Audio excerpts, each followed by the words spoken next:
Hello everyone, welcome to this series of Quant Magic. Today we'll be discussing a simple yet an important concept of ratios, that is variation.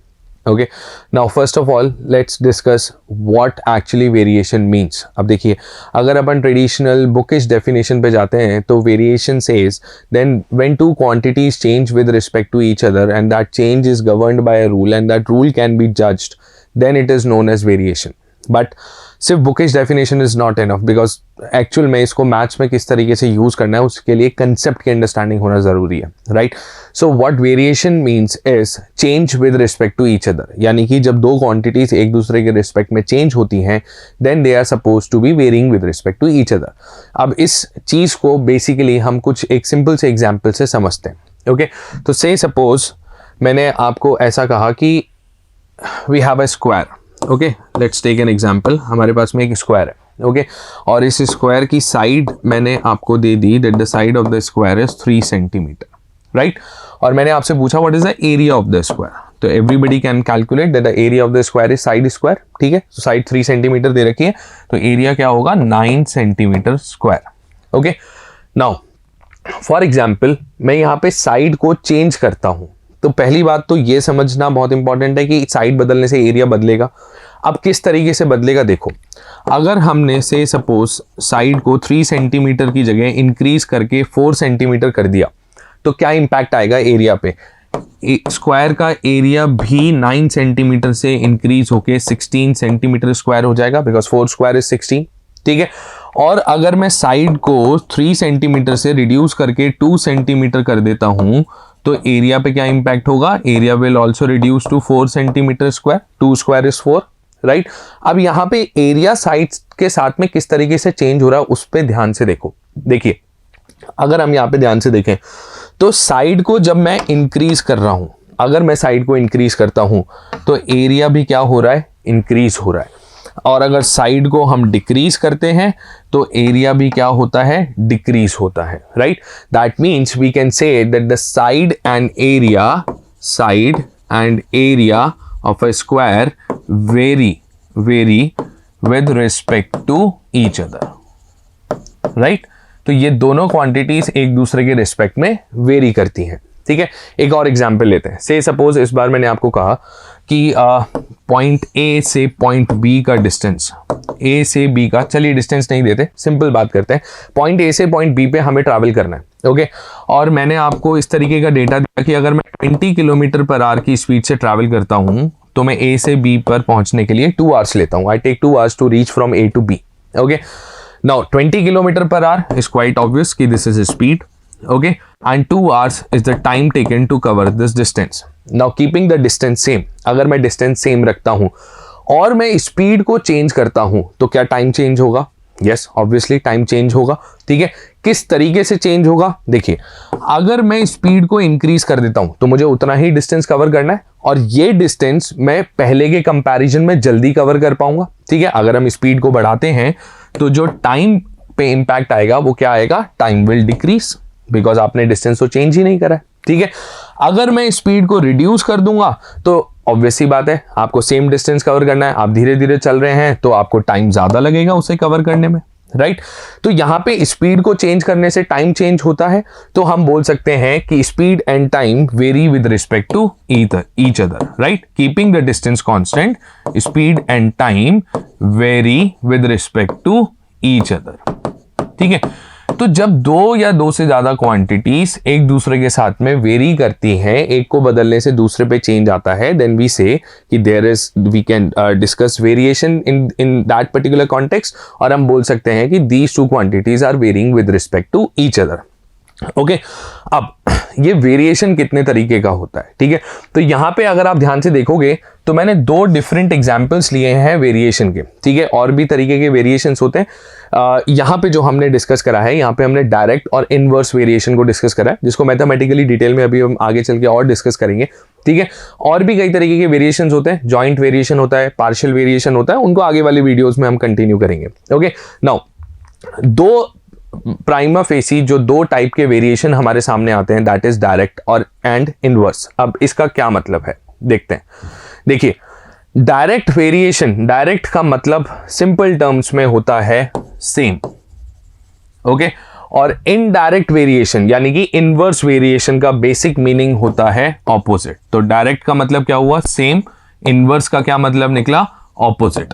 ठीक है, अभी अभी हमने square और speed time का variation का example लिया था। Square area, side of the square, area of the square, speed time. ठीक है, देखिए आपने नोटिस करा होगा कि जब साइड को इंक्रीज करते हैं तो एरिया भी इंक्रीज होता है। सेम वेरिएशन दिख रहा है, एक क्वांटिटी को बढ़ाता हूं दूसरी क्वांटिटी भी इंक्रीज करती है। That means these two quantities are varying directly with respect to each other. Okay, और स्पीड टाइम में हमने बात की थी कि दोनों क्वांटिटीज क्या करती हैं? ऑपोजिट चेंज देखने को मिलता है।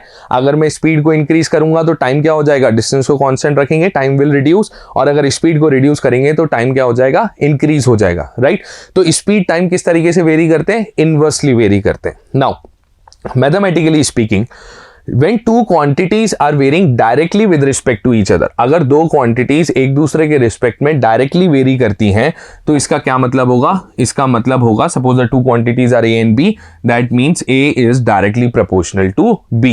And when two quantities are varying inversely with respect to each other, यानी कि ऑपोजिट चेंज देखने को मिलता है, तो हम बोलेंगे A is inversely proportional to B, या फिर A is proportional to 1/b। Okay, तो inverse variation proportional to 1/b and direct variation proportional to b। okay, now इसी चीज को मैथमेटिकली अगर मुझे सॉल्व करना है, अगर मुझे मैथमेटिकली सॉल्व करना है तो प्रोपोर्शनैलिटी को मैं यहाँ पे इसकी जगह पे इक्वल टू का साइन रखूंगा and I will take a constant of proportionality known as k। यानी कि मैं इसको किस तरीके से लिख दूंगा?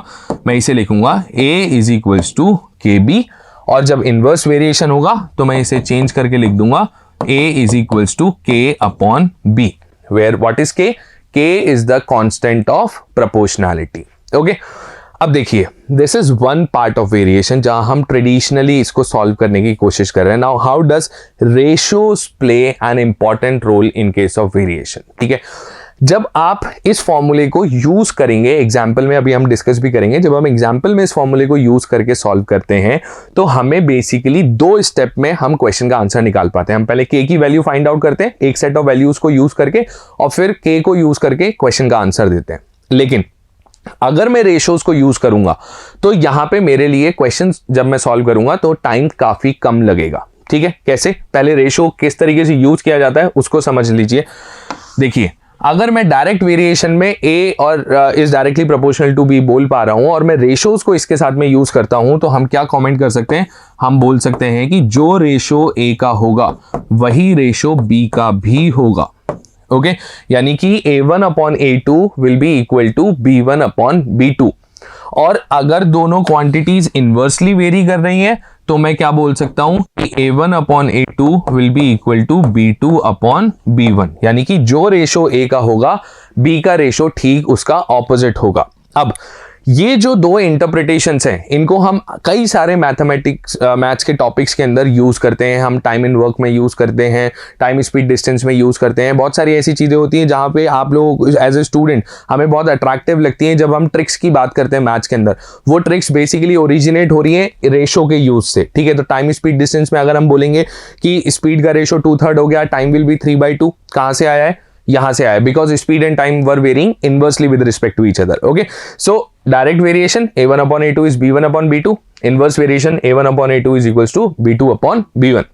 ओके, अब इस पूरी कहानी को एक सिंपल से एग्जांपल से समझने की कोशिश करते हैं। चलिए, से सपोज मैंने आपको इस तरीके की इंफॉर्मेशन दी। मैंने आपसे कहा if a is 2 then b is 4 and you need to find b when a is 4, यानी कि इन सिंपल टर्म्स अगर मैं a को 2 से चेंज करके 4 कर देता हूं तो b 4 से चेंज होकर के कितना होगा? This is what I am asking. Okay, first case when a and b vary directly with respect to each other, अगर ये डायरेक्टली वेरी करते हैं तो क्या चेंजेस आएंगे? देखिए, पहले प्रॉपर तरीके से सॉल्व करेंगे फिर रेशियोज को यूज करके सॉल्व करेंगे। ठीक है, तो let's start with the proper way. Now when a and b are varying directly with respect to each other, तो I can say a is directly proportional to b, यानी मैं बोल सकता हूं a is equals to kb।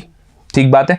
अब a की value हमने 2 रखी, b की वैल्यू हमें क्या दे रखी है? 4। तो a is 2, b is 4। मैंने यहाँ पे वैल्यू सब्स्टिट्यूट करी, 2 is equals to k into 4, right.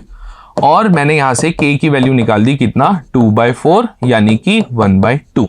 ठीक है। तो फर्स्ट फेज में मैंने क्या करा, k की वैल्यू फाइंड आउट करिए। अब मैं क्या करूंगा, अब मैं इस k की वैल्यू को यूज करूंगा सेकंड सेट ऑफ इंफॉर्मेशन के साथ में, जहां पे मुझे b की वैल्यू निकालनी है और a को मैंने 2 से चेंज करके 4 कर दिया है। तो k को अगर मैं यूज करता हूं सेम फॉर्मूले में दोबारा, तो देखिए a तो चेंज होकर के कितना हो चुका है 4, k की वैल्यू मैंने फाइंड आउट कर ली थी 2 इंटू b, यानी कि b की क्या वैल्यू आएगी हमारे पास में, b विल बिकम 8। तो अगर a and b are varying directly with respect to each other और आप a को 2 से इंक्रीज करके 4 कर देते हो, तो b क्या हो जाएगा, b 4 से इंक्रीज होकर के 8 हो जा रहा है, right.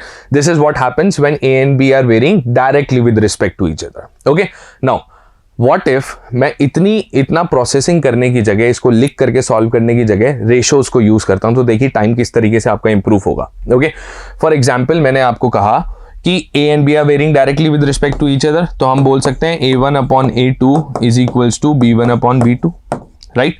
Now all you need to do is substitute the values here, ठीक है। तो a1 आपको कितना दे रखा है 2, व्हाट इज a2 4, b1 आपको कितना दे रखा है 4 एंड b2 आपको फाइंड आउट करना है, राइट। ये आपने यहाँ पे कैंसिल करा 2 times and you can say b2 is equals to 8। अब आप दोनों मेथड्स को कंपेयर कीजिए और सोच के देखिए, isn't this a lot simpler. तो रेशोज के यूज करने से बेसिकली जो लिख करके सॉल्व करने वाला तरीका है, वहां पे हम टाइम बचा सकते हैं अगर हम रेशोज को इसमें यूज करते हैं तो। Okay, let's move to another example. Basically same data but this time the two quantities are varying inversely with respect to each other. Now वापस से रिकैप ले लेते हैं। जब डायरेक्टली वेरी कर रहे थे तो व्हाट वी डिड, हमने यहाँ पे बोला कि a1 upon a2 will be equal to b1 upon b2। मैंने वैल्यू सब्सटीट्यूट करी, a1 was 2, a2 was 4, b1 was 4 and b2 हमें फाइंड आउट करना था, जो कि हमने बहुत इजीली कैलकुलेट करा। हमने इसको कैंसिल करा और बोला b2 is equals to 8, right. Now what if they were varying inversely with respect to each other. Inverse vary कर रहे होते तो क्या होता, तो देखिए अगर इनवर्सली वेरी कर रहे होते तो a is directly proportional to 1/b, तो मैं इसे चेंज करके लिखता a is equals to kb, right, k upon b basically, not kb, k upon b, right. अब मैं इसके अंदर वैल्यू सब्स्टिट्यूट करूंगा, तो देखो a1 मुझे दे रखा है सबसे पहले a is 2, okay, k is k and b मुझे इनिशियली दे रखा है कितना 4। यहां से मैंने सॉल्व करके k की वैल्यू निकाली, k is equals to what 4 into 2 that is 8। अब सेकंड फेज में हम क्या करेंगे, k की वैल्यू को यूज करेंगे, a की नई वैल्यू को यूज करेंगे और b की वैल्यू निकालने की कोशिश करेंगे। तो this time a is equals to 4, k is equals to 8 जो हमने अभी आइडेंटिफाई करा था, और मुझे b फाइंड आउट करना है, राइट। तो मैं इसको सॉल्व कर सकता हूं, this is what 2 times and I can say b is equals to 2।